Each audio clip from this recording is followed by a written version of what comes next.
folks. That's the one. Yeah. Good luck. Kia ora team. So today I'm going to highlight a couple of fights that are going to be happening the weekend after next. So on the 25th of May. Now firstly we have this fight here that we already knew about, or some of us would have knew about. Filip Hrgovic is going to be fighting Gregory Corbin. It should be a pretty straightforward fight, I think.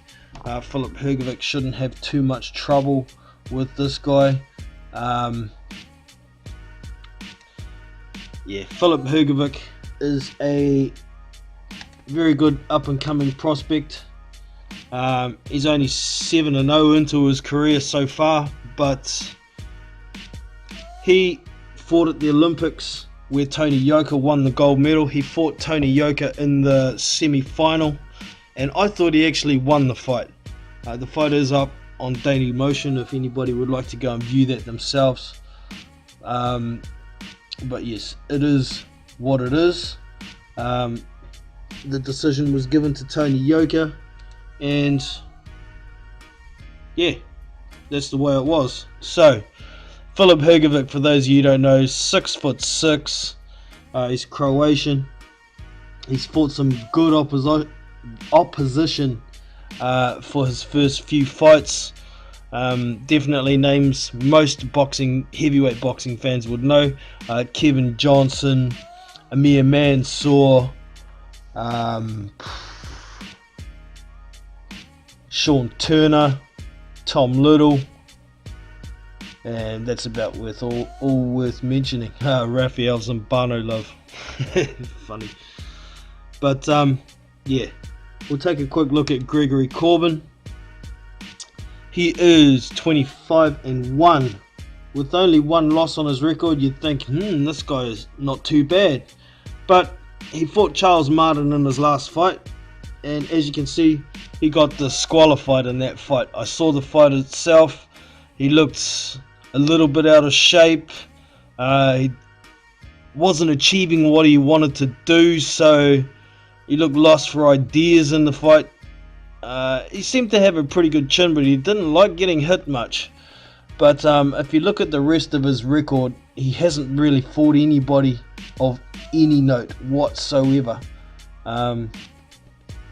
So that explains why he looks like he's got such a good record, but he doesn't really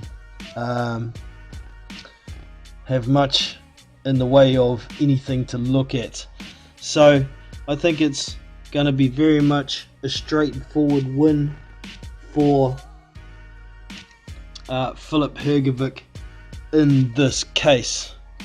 Now the other fight that's on that same card and has only been announced today for the opponent is Fabio Maldonado versus Michael Hunter. So for those of you who don't know who Michael Hunter is, for starters, he's a former cruiserweight who only has one loss, and that one loss is to a very good cruiserweight in the form of Alexander Usyk. So we'll take a quick look at him. Michael Hunter, he's only had 4 fights at heavyweight, and he's won all of them.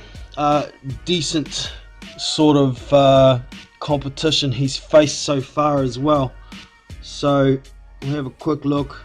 Names you definitely recognize: Alexander Ustinov, Martin Bakole, or Martin Bakole Alanga as he likes to call himself these days, Lago Kaladze, who's actually fighting this weekend against another up-and-coming prospect in Robert Alfonso. I've already dropped a video on that one actually. Terrell Jamal Woods was Michael Hunter's first fight at heavyweight, so that was after his loss to Alexander Usyk, and that fight is available, or at least the highlights are available on YouTube. So if you want to get a good idea of the quality of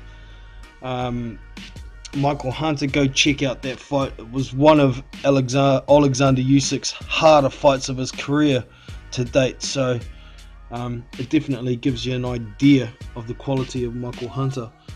So we'll have a quick look at Fabio Maldonado. You look at his record and you think, wow, that's not too bad at 26-2, but I got bad news for you.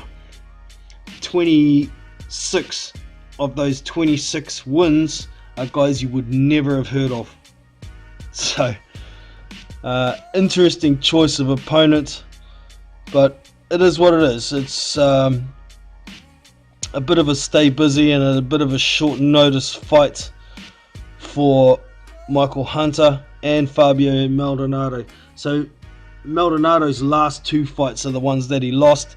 He fought a very good prospect in Alexander Teslenko.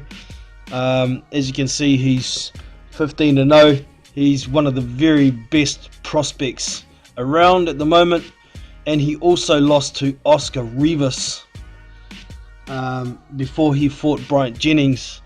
And we all know Oscar Rivas is fighting Dillian White on the 20th of July, or 20th of June, sorry.